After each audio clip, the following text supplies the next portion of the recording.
Okay everybody, today's lesson isn't a new lesson, it's just a continuation of yesterday. So please print this page off, and you can see it says example 2 and example 3. There are no notes to make on this page because it's the same work as yesterday, we're just continuing on. I guess the one important thing is the title at the top here. It says, I made a typing error here, I'll have to correct this, but it's supposed to say horizontal turns that are flat on the ground.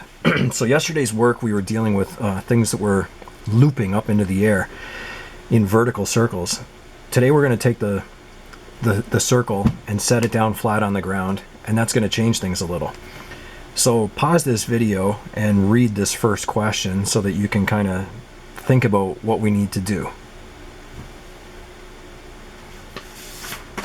Okay, and remember from yesterday we had this page, 3 different force formulas for centripetal force, and again you can end up using any of these 3 formulas at any time, so you need to have them handy.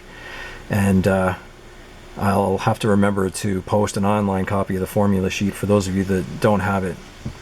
But in the meantime, just always recall that you have all 3 of these formulas, and the only thing I've ever seen people do wrong is they often confuse period and frequency just by what they mean. It'll be a question that has a frequency formula requirement, and somebody will use the period formula instead, or the question will require the period formula and they'll use the frequency formula instead and get things wrong. Well, let's go on to today's work. This is the standard question when you deal with this type of work. A car is going around a turn, there's some conditions given for the road, and the question's asking how fast can a car go around this turn without actually wiping out, without sliding sideways? Very, very common question. And you have to think about things a little bit differently than we did yesterday. Let me show you on a rough sheet of paper. If there's a bend in a road, and it's circular, this is a terrible circle, but a bend in a road that's circular, and there's a car driving around that bend. Don't even think about how the car is actually traveling. Think about the forces. As that car is going around the turn, outwards from the center of that turn, there's a centripetal force. And you've felt this before. When you're in a car going around a bend, let's say you're turning to the right, like in this picture, you feel a force tending to push you out away from the center of the turn. That's a centripetal force. Now, there's no gravity in this question. Well, there is, but if I drew a force of gravity on this diagram, it would go straight down into the page. And there's ground underneath the car. The car is actually sitting on a surface. It's not like things yesterday that were being spun in a circle up into the air. The car is sitting on a surface, and there's a normal force opposing the force of gravity and pointing straight up out of the page. So those 2 forces cancel out. The difference today is it's not the force of gravity that is counteracting the centripetal force. If you went around this turn fast enough to slide sideways, the inward force would be friction. So now we've got a bit of a different situation than yesterday. Same type of idea, but in order to keep the car on the road and not have it slide sideways as it's going around the turn, friction has to be strong enough to hold it there. And basically that's it. So now the idea here is you want to go around this turn as fast as possible and still not have the centripetal force be strong enough to overcome that force of friction. So in today's question, let me go back to the page. In today's question now, the equation is going to be the centripetal force has to be less than or equal to the force of friction. As long as the centripetal force is less than friction, then friction is going to be the stronger force, and friction is going to keep the car on the road. But we don't use greater than or equal signs in physics. Let's just make this equal. We want to say, let's solve for that one speed where if you go any faster than that one speed, this isn't going to be equal anymore. So fill in both sides of this equation. You flip to your formula sheet and you look at your 3 formulas and think, is this a question about speed, frequency, or period? It's a speed question. So the left-hand side of this formula will be mv squared divided by r. The right-hand side of this formula is force of friction. And again, force of friction, the formula never changes. It's the same formula no matter what grade you're in. Coefficient multiplied by normal force. But what often changes in grade 12 versus grade 11 is you have to rethink what the normal force is. Nicely though, not in this question. This isn't a question that involves a ramp or any kind of a slant or a diagonal. This is just grade 11 again. The car is flat on the road, it's going around a turn. The normal force is the road pressing up on the car. It's exactly the same as it was in grade 11. So I'll write another line here. mv squared divided by r is going to equal coefficient mg. The normal force is going to have exactly the same magnitude as the force of gravity down. Mass cancels out, which is very often the case in these questions. You don't get a lot of questions where details change for every different object. The mass cancels out, and all you need to do is solve for whatever they're asking for, in this case, speed. So I'll rearrange what's left here for V, and it looks like we're getting almost the same result as one of the questions from yesterday, which is why I tell you not to memorize any formula results here. V squared is going to equal GR. V will be the root of GR. So again, all we need to sub in this time is the radius of the turn. G is 9.8 meters per second squared, and the radius of this turn, oh, I've done that wrong. Guess what? I forgot one of the variables. The coefficient, of course. Yes, this would have been the result from yesterday, but the formula is different. When you rearrange this, you do not get what I was about to get. When you rearrange this, you get V squared equals the root of coefficient GR. There we go, that's better. So, okay, case in point, don't ever memorize these rearranged formulas. Do it every time. Equate the forces, cancel some variables, rearrange, and whatever you get as a result, start there with your substitutions.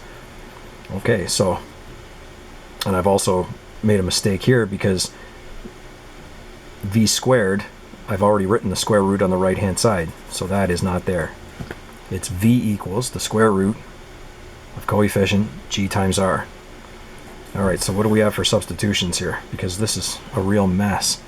0.75 is the coefficient. 9.8 meters per second squared for G. And I've run out of room on the page here, so I'm just going to write it underneath. The radius of this turn was given as 18 meters. And I'm going to root this whole thing. Now, this should actually be a fairly common sense answer because the numbers are pretty accurate to real life. 18 meter turn, take the root of the answer, and you get 11.5. 11.5 meters per second is the lowest speed, or sorry, the fastest, not the lowest, the fastest speed that you can go around this bend and still be able to equal the force of friction. For comparison, if you multiply that by 3.6, it's 41.4 kilometers an hour, which you can kind of imagine for some turns in roads. Yes, you see signs that tell you to slow down to 20 or 30 kilometers an hour. That's why. Because as soon as you start to approach 40, you could slide the car depending on what the road is made out of. Let's go on to example number 3. Same question, slightly different idea. I would suggest pausing the video here for a moment and reading this question so you can see what it's about. So in this case, we have a turntable with a mass sitting on top of it, and the turntable itself is going to begin rotating, and it's going to get faster and faster and faster and faster and faster, and suddenly that mass is going to fly off. Now, the reason it's going to fly off is because friction between the mass and the turntable will be overcome by the centripetal force. So I know this diagram is in 3 dimensions. Same idea as the last question. As this continues to turn, there's going to be a centripetal force outwards, and holding that mass in from sliding is going to be a force of friction. Now, maybe it's a little bit easier to draw in this diagram because it's in 3 dimensions. There is a force of gravity straight down into the turntable, but there's also the turntable pushing up with a normal force, and those forces are canceling out. So we don't have to consider gravity in this question. It's just an equation between the centripetal force and force of friction. Now this question says, the turntable begins to rotate. When it is turning 0.6 times per second, the mass suddenly slides off. So what I want you to concentrate on is this 0.6 times per second. What is that? Is that a frequency or is that a period? Because you have to know how to decide which variable it is in order to pick the right formula. 0.6 times per second is the frequency. Remember, period is how long it takes to go around one time. So here's a question where when it hits that frequency, it's just enough for the centripetal force outwards to equal the force of friction, and the mass slides off, or will slide off just momentarily as it gets even faster. So here's a question where, once again, centripetal force is equal to the force of friction. Looking at the details in the question, the left-hand side of this formula this time is the centripetal force formula that has F in it, because we're given F, we're not given any speeds. That's m 4 pi squared r F squared.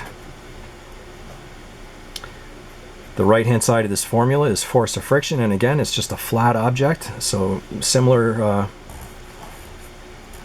friction as in grade 11. Coefficient times mg. Once again, the masses cancel out, and you just have to rearrange and solve for whatever they're asking for. In this case, calculate the coefficient of friction.